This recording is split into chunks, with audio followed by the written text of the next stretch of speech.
Good morning student. कक्षा 10वीं विषय गणित।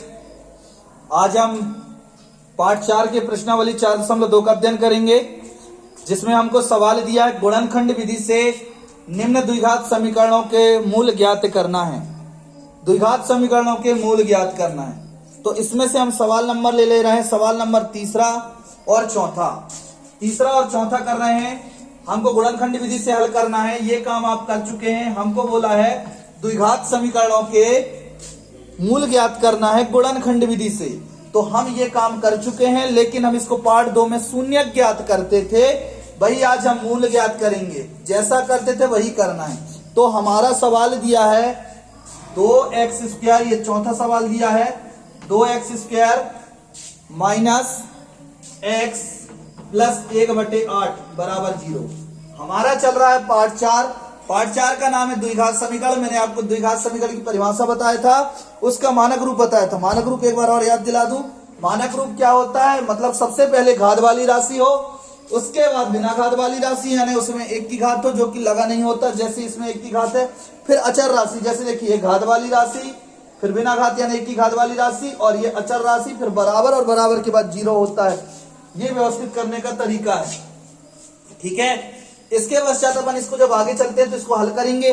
तो जब हमें कोई इस तरीके से बटे में संख्या दिया होता है, तो हर यदि दिया रहता तो उस हर का लघुत्तम निकाल के, दी एक संख्या तो उसका सबके साथ गुणा करते हैं, और 2 होता है तो लघुत्तम निकाल कर। तो यहाँ हर सिर्फ 8 है, तो 8 का हम क्या करेंगे? सभी के साथ गुणा करेंगे, तो वो जो सरल वो है बटे में, वो बटे खत्म हो जाएगा। तो हम लिखेंगे दोनों पक्षों में 8 का गुणा करने पर, दोनों पक्षों में 8 का गुणा करने पर, दोनों पक्षों में 8 का गुणा करना है, तो 8 का गुणा सबसे पहले यहां करें। 8 का गुणा जब हम 2 से करें तो 8 दूनी 16x²। 8 का गुणा जब हम 2 से करें तो 8 दूनी 16x² माइनस 8 के गुणा x से किए तो 8x प्लस 1/8। 1/8 से जब 8 का गुणा किए तो ये 8 और ये 8 कट गए, तो हमारे पास क्या बचा बेटा? हमारे पास बचा 1 बराबर 0। ठीक, ये हमको सवाल दिया इस तरीके से। यहां तक समझ में आया? इसके बाद आगे का नियम आपको मालूम, फिर भी हम आपको याद दिलाते हैं। हम पहली संख्या उठाएंगे। पहली संख्या हमारा 16 है और लास्ट संख्या है 1। पहली संख्या हमारा 16, लास्ट संख्या हमारा 1। 16 एकम 16, हमने यहां लिखा 16 एकम 16। लास्ट संख्या का चिन्ह है प्लस, जिसको हमने यहां लगा दिया। पुनः सुनिएगा, हमने पहली संख्या उठाया 16, लास्ट संख्या उठाए 1। 16 एकम 16, लास्ट संख्या का चिन्ह लिए प्लस, तो प्लस वहां ले लिए। अब हमको ऐसी दो संख्या सोचना है, जिसका गुणा करने में 16 आ जाए, और वहीं पर क्या करने पर ये चिन्ह प्लस यानी जोड़ने में बीच की संख्या यानी 8 आ जाए। उन्हें सुनिएगा, हमको ऐसी दो संख्या सोचना है जिसका गुणा करने में 16 और जोड़ने में 8 आ जाए। तो हमारे पास होता है जोड़ने में 8 और गुणा करने में 16, तो 8 दूनी 16 होता है, लेकिन 8 और 2 जोड़ने में 10 होता है। हमको जोड़ने में 8 आना चाहिए। तो 4 चौके 16, 4 और 4 जब जोड़ेंगे तो 8 होगा, और 4 चौके 16 यानी गुणा करने में। तो इसको करने से पहले पहली संख्या 16x² और लास्ट संख्या प्लस 1 बराबर 0, इसको ज्यों का त्यों लिख देते हैं। जब भी इस सवाल करना तो पहली संख्या और लास्ट संख्या को पहले व्यवस्थित करना। तो व्यवस्थित हम कैसे कर लिए समझ गए होंगे। व्यवस्थित था, लेकिन हर होने के कारण उसको हमने गुणा करके थोड़ा और व्यवस्थित किया। इसके बाद हमारा जो पहली संख्या और लास्ट संख्या को ज्यों का त्यों लिखते हैं, बीच की संख्या को हम बदल रहे हैं। बीच की संख्या को हमने क्या बदला? 4 बदला। साथ में क्या है यहाँ x, तो हम लिखेंगे 4x और 4x। 2 बार आया ना, 4 चौके 16 और 4 दूनी 4 4 8। अब यहाँ पर धन का चिन्ह है। यदि यहाँ धन होता है तो उसका प्रतिबंध है, दोनों जो संख्या हमने सोचा है वो दोनों ऋणात्मक होंगे या दोनों धनात्मक होंगे। पुनः मेरी बात सुनिए, यदि यहाँ धन का चिन्ह है बेटा, यदि यहाँ धन का चिन्ह है तो दोनों धनात्मक होंगे या दोनों ऋणात्मक होंगे। ठीक है, तो यहाँ पर क्या का चिन्ह? ऋण, मतलब दोनों ऋणात्मक। तो हम यहाँ लगा देंगे ऋण। अब इसको हम रखेंगे काय के अंदर? कोष्टक के अंदर रख रहे हैं दो संख्याओं को। कोष्टक 16x² minus 4x कोष्टक 1 minus कोष्टक 4x, यहां पर ऋण होता है तो आगे का चिन्ह बदल जाता है, -1 बराबर 0 हुआ। यहां तक आगे चलते हैं। यदि यहां पर ऋण का चिन्ह होता है कोष्टक शुरू करने से पहले, तो आगे के चिन्ह बदल जाते हैं। ये ऋण था तो कोष्टक के अंदर धन हो गया, और धन था तो ये ऋण हो गया। इसके बाद यहां से निकालते हैं उभयनिष्ठ, यहां से निकालते हैं बेटा उभयनिष्ठ। तो हम उभयनिष्ठ निकाल रहे हैं, उभयनिष्ठ निकाले हम, यहाँ 4 का भाग दोनों जगह जा सकता है, तो हमने 4 निकाला, 4 चौके 16, 4 एकम 4, 4 निकाल दिए।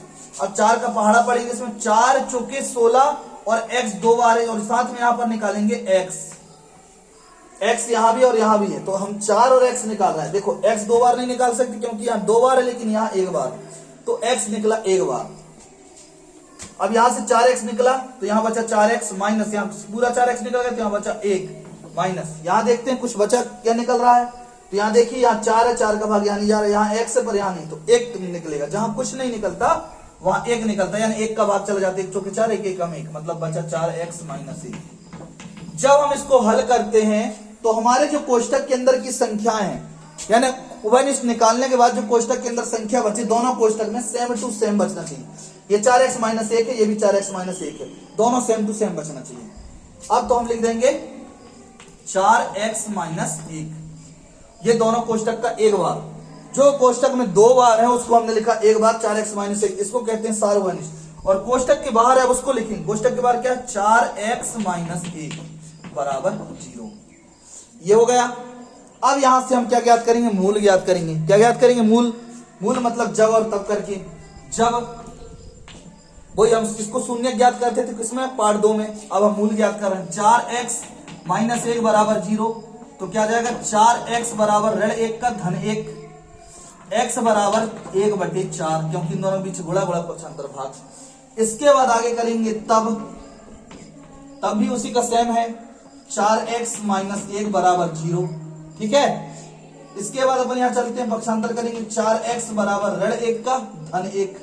अब 4 का पक्षांतर करेंगे तो x बराबर 1/4।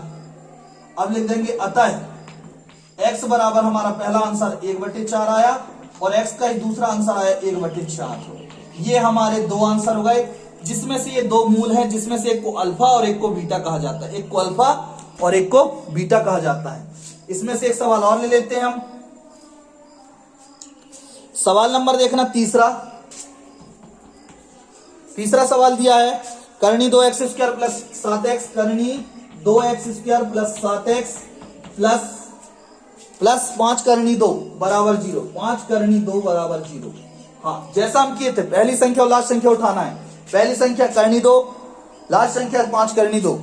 जब गुणा किए, देखो पहले गुणा करते हैं, पहली संख्या उठाते, करनी 2 और 5 करनी 2 का गुणा करें तो 5 की 5 और करनी 2 का करनी 4, 5 गुणित करनी 4 के बाद लाए 2, 5 दूनी 10, यानी 2 संख्याओं का गुणा, पहला और लास्ट संख्या गुणा करने में 10 आया, लास्ट संख्या का चिन्ह प्लस। हम बताए थे आपको कि पहली संख्या जो कहते हैं ये व्यवस्थित था, इसलिए सीधे शुरू कर दी, करनी 2x² प्लस 5 करनी 2 बराबर 0, पहला और लास्ट मैंने जो कहते हैं लिख दिया। अब हमको 2 संख्या सोचना है जिसका गुणा करने में 10, देखो जैसे जब लिए थे यहां पर तो क्या लिए थे, 16 आया था, वैसे भी 2 संख्या गुणा करने में 10 और यहां प्लस है मतलब जोड़ने में 7। यदि यहां माइनस होता तो घटाने में आता है, और माइनस का प्रतिबंध अभी बताऊंगा। तो 2 संख्या जोड़ने में 7 और गुणा करने में 10, तो 5 दूनी 10 मतलब 5x और 2x, जिसमें से बड़ी संख्या को पहले लिखी जाती है। x यहां से ले रहे हैं ना। अब हम चिन्ह की बात करते तो चिन्ह भी बताए थे, यदि यहां धन है तो दोनों ऋणात्मक है, दोनों धनात्मक, वो भी किसके आधार पर, बीच वाले चिन्ह। तो बीच में क्या चिन्ह प्लस, यानी दोनों प्लस, ये प्लस आ गए, ठीक। आगे चलते हैं, अब कोष्टक के अंदर रखेंगे करनी 2x² plus 5x plus कोष्टक 2x plus 5 करनी 2 बराबर 0 बराबर, ठीक। अब निकालेंगे उभयनिष्ठ। तो ये देखिए यहां 2 है और यहां 5, तो संख्या तो नहीं निकल सकता, तो निकलेगा यहां पर x निकलेगा। यहां क्या बचा, यहां बचा करनी 2 और साथ में x इसलिए बचा क्योंकि x 2 बार है। यहां बचा 5 प्लस, यहां से निकालते हैं तो देखो यहां 2 है यहां 5 है, तो ये तो नहीं निकलेगा, लेकिन यहां 2 और यहां करनी 2 है। तो जब ये 2, देखो ये 2 था तो कैसा था, करनी 4, बाहर कैसा था, ऐसा। ये 2 का मतलब, इस 2 का मतलब करनी 2 बार, यहां करनी 2 बार, यहां करनी 2 1 बार है, तो 1 बार करनी 2 हमारा निकल जाता है। तो हमारे पास यहां करनी 2 1 बार बचेगा, साथ में x बचेगा, प्लस यहां बचेगा 5 बराबर 0। देखिए ये 2 को जब हम करनी के अंदर ले जाएंगे तो 2 बार जाएगा, जिसमें से एक बार बाहर लाए तो एक बार बच गया और ये करनी तो बाहर चला गया। कोष्टक के अंदर सेम होना चाहिए, करनी 2x + 5, करनी 2x + 5, उसको लिखते हैं एक बार, जिसको हम कहते हैं सार्वभौमिष्ठ। क्या कहते हैं? सार्वभौमिष्ठ। करनी 2x + 5 और दूसरा क्या है? x + करनी 2 = 0। ठीक है, हमने बताया यहां पर प्लस का चिन्ह, यहां जो लिए थे हमने +10, इसमें यदि प्लस का चिन्ह होता है तो दोनों धनात्मक है, दोनों ऋणात्मक। वो बीच वाले चिन्ह, बीच में ऋण है तो दोनों ऋण है, बीच में धन है तो दोनों धन। लेकिन यदि यहाँ ऋण है, यदि ऋण है तो ऋण का प्रतिबंध सुनिए। यदि यहाँ ऋण है तो जो हमने 2 संख्या सोचा, दोनों का चिन्ह अलग अलग, एक ऋणात्मक और एक धनात्मक। बीच वाले चिन्ह में बड़ी संख्या का चिन्ह बीच वाले में, सॉरी, जो बीच में चिन्ह है उसको बड़ी संख्या में लेना और दूसरे में बदल कर। यदि बड़ी वाले में बीच वाले में ऋण है तो बड़े में ऋण और दूसरे में धन, और बीच वाले में धन है तो बड़े वाले में धन और छोटे वाले में ऋण। अब यहां से जब और तब करेंगे। जब करनी 2x + 5 = 0 तो पक्षांतर करेंगे। करनी 2x = ऋण 5 + 5 का -5, x = -5 बटे करनी 2, गुणा है, गुणा पक्षांतर बाद। तब दूसरा करेंगे x + करनी 2 = 0, तब पक्षांतर करेंगे x = प्लस का माइनस करनी 2। अब आंसर लिख देंगे अतः करके। क्लियर है? समझ में आया बेटा? धन्यवाद।